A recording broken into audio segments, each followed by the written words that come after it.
बात है। आज हम बहुत ही सेंसिटिव और इम्पोर्टेंट मुद्दे पे बात करने जा रहे हैं। हाल ही में आपने सुना होगा कि बक्सर के डीएम मुकेश पांडे ने ट्रेन के आगे कूदकर अपनी जान ले ली। और इसके अलावा आपने सुना होगा ये भी ज़रूर कि कोटा में इस साल लगभग 23 से अधिक छात्रों ने आत्महत्या कर ली।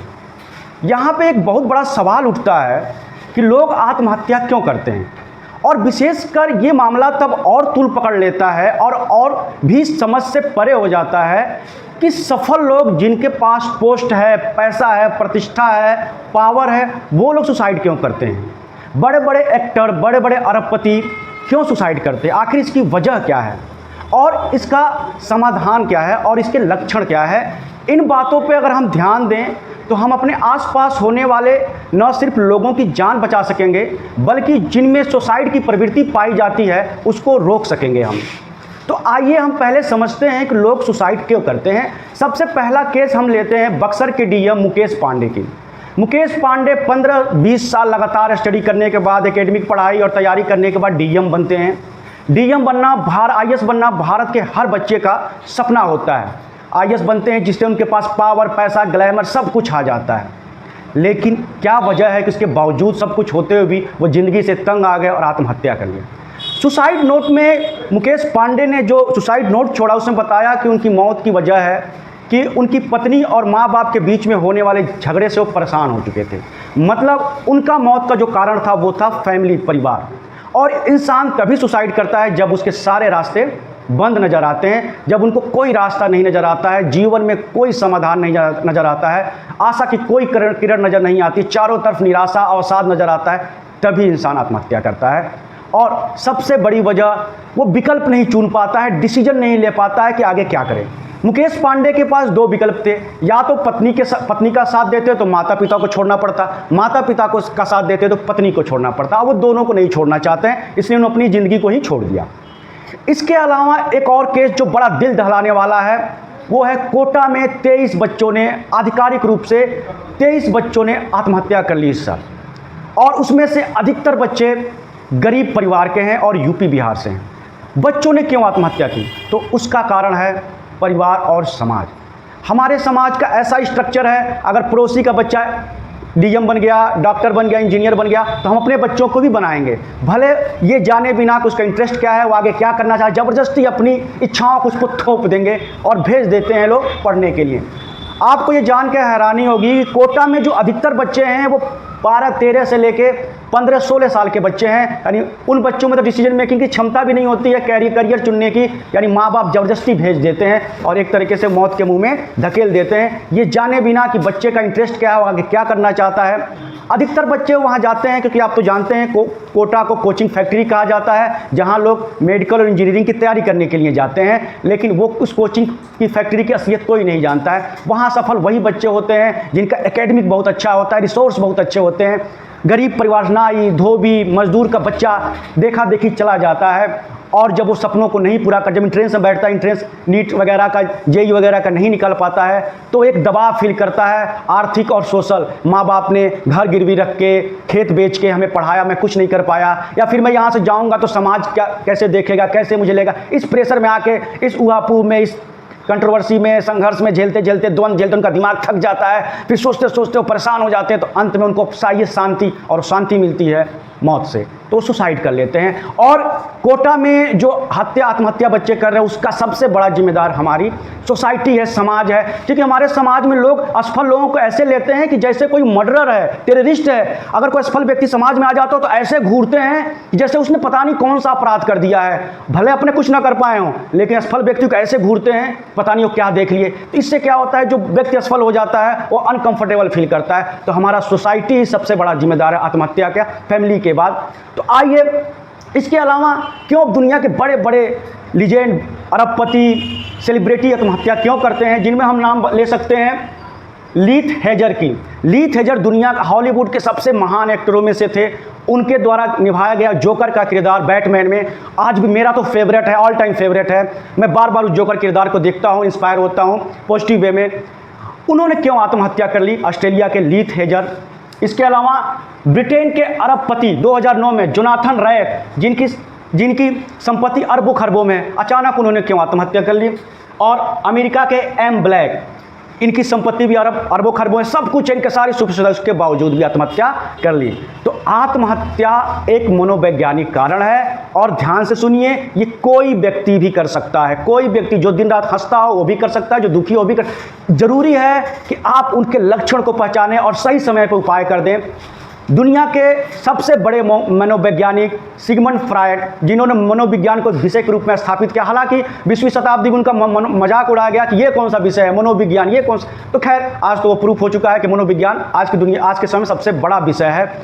तो वो कहते हैं कि उनके अनुसार कई बार इंसान की सोच अटक जाती है, वो अपनी सोच को स्विच ऑफ नहीं कर पाता, मोड को चेंज नहीं कर पाता, घंटों अटके रहता है, वो सोच दूसरा सोच ही नहीं पाता है। फिर वहीं से उसकी शुरू होती है डिप्रेशन और फाइनली करता है सुसाइड। तो सोच अटक जाता है। ऐसे में अगर कोई व्यक्ति आ जाए, उसकी सोच को चेंज कर दे, यानी मरने वाले जो सुसाइड करते हैं उनसे 30 सेकेंड 1 मिनट पहले व्यक्ति कोई आ जाए, उसके सामने गिलास गिरा दे तो सुसाइड नहीं करेगा, क्योंकि उसकी जो सोच होगी ना, सोच की जो मोड होगी चेंज हो जाएगी, फ्रीक्वेंसी चेंज हो जाएगी और बच सकता है। तो आइए सबसे पहले जानते हैं कि सुसाइड लोग क्यों करते हैं। सिगमंड क्रिचली के अनुसार उन्होंने जो बताया है, दुनिया के महान मनोवैज्ञानिक, कि आत्महत्या का सबसे बड़ा कारण होता है अवसाद, डिप्रेशन। और सबसे कमाल की बात है कि विशेषकर अपने देश में डिप्रेशन को तो बीमारी समझी ही नहीं जाता है। बीमारी तो वही समझा जाता है बुखार, सर्दी, जुकाम, लेकिन मनोवैज्ञानिक रोग को रोग समझा नहीं।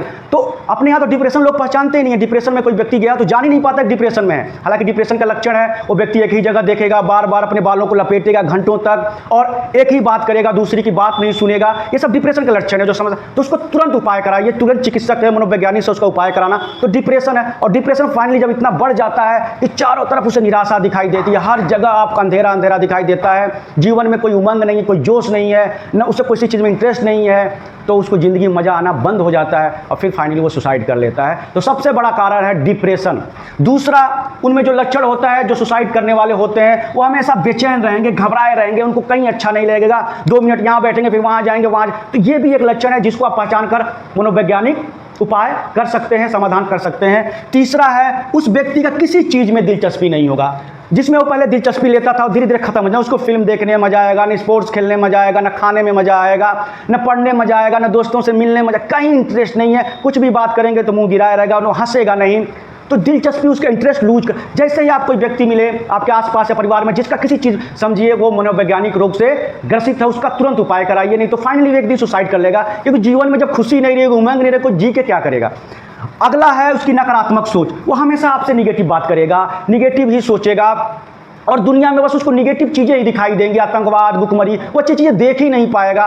और ज़िंदगी भी वो कहेगा बेकार है, दुख से भरा पड़ा है, ज़िंदगी को रखा नहीं, इस तरह की बातें करेगा। सब कुछ होने, आधा गिलास खाली दिखाई देगा हमेशा उसे। तो ऐसा जब किसी में दिखा समझिए उसके अंदर सुसाइड का जो है नेचर बन रहा है।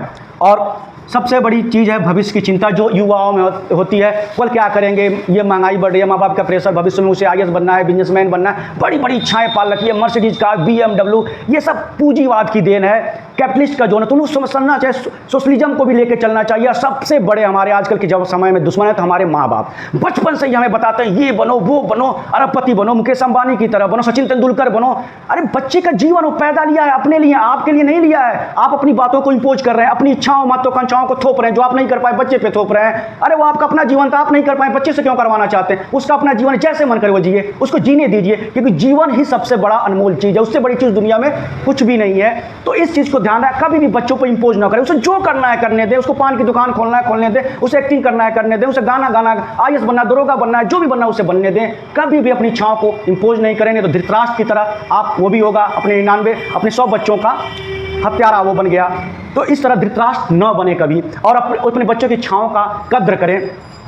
और इसका सॉल्यूशन क्या है? सॉल्यूशन बड़ा सिंपल है, इसको आप भी जानते हैं। बस अपने ईगो को हटाना होगा आपको, और बच्चे को बच्चे के लेवल से सोचना होगा। सबसे पहले अगर इस तरह सिम्टम दिखाए तो उसे मनोवैज्ञानिक हेल्प लें, मनोवैज्ञानिक चिकित्सक के पास ले जाएं और उससे कंसल्ट करें, बातचीत करें, घंटों बातचीत करें, और उसके हर बेवकूफ़ी, नकारात्मक कैसी भी बात हो उसको सुने, उसमें इंटरेस्ट दिखाएं। उसको ये ना लगे मुझे इग्नोर कर रहा है।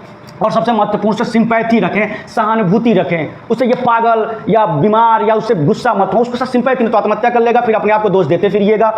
और इम्पैथी रखें। इम्पैथी का मतलब होता है समानुभूति, उसकी जगह अपने आप को रखना, ये इम्पैथी होता है। शायद आज की डेट में दुनिया जिसे भूल चुकी है, प्राचीन काल में इसका लोग पालन करते हैं। और हर व्यक्ति को थोड़ा थोड़ा अध्यात्म की तरफ ले जाएं, उसके अंदर त्याग की भावना प्रबल करें। लेकिन आजकल के माँ बस त्याग नहीं, बस पाने की भावना। अब वो हर चीज़ पाना चाहता है, कुछ भी छोड़ना नहीं चाहता। जब कोई चीज़ छूटता है वहीं वो डिप्रेशन में चला जाता है। उसे छोड़ना भी सिखाएं, त्याग की भावना उसके अंदर डालें, परोपकार डालें, दूसरों की सेवा करने की भावना डालें, जिससे वो कभी निराश और हताश नहीं होगा।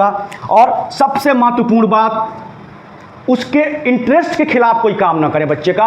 उसका जो इंटरेस्ट है वही करने दें, क्योंकि हर व्यक्ति में, हर बच्चे में महान बनने की क्षमता होती है, बशर्ते वो अपने इंटरेस्ट के अनुसार काम करे। अगर वो अपने इंटरेस्ट के काम करता है तो दुनिया का सबसे महान व्यक्ति वो बन सकता है। इसलिए मैं मानता हूँ कि किसी भी व्यक्ति के महान बनने में या बर्बाद होने में सबसे बड़ा जिम्मेदार जो होते हैं वो माँ बाप होते हैं। माँ बाप ही किसी को महान बनाते हैं, माँ बाप ही किसी को बर्बाद बनाते हैं। इसलिए धृतराष्ट्र मत बनिए और पुतलीबाई बनिए, करमचंद गांधी बनिए, जिन्होंने महात्मा गांधी जैसे महान व्यक्ति का निर्माण किया, और आइंस्टीन के माँ बाप बनिए, जिन्हें दुनिया का सबसे महान वैज्ञानिक दिया।